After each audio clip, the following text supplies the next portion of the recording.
This is part 2 of how I became $72,880.19 in debt. Go to part 1 to hear the beginning of the story. I met my husband, and shortly after we combined our finances. He came into the marriage with a car loan of around $22,000, $7,000 in student loans, about $1,000 in a jewelry store credit card, and about $1,500 in toll fees. Of course, these numbers are slight estimates, as I can't remember the true balances from back then, but the ballpark numbers have stuck. We had a child and just continued to make poor financial decisions. Everything came crumbling down the summer of 2019.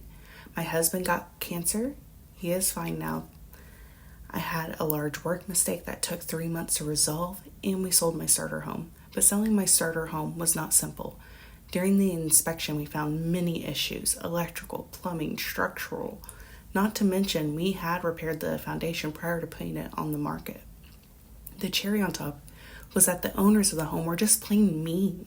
They had issues with all the work that was completed to correct all of these issues and threatened to sue us. P.S.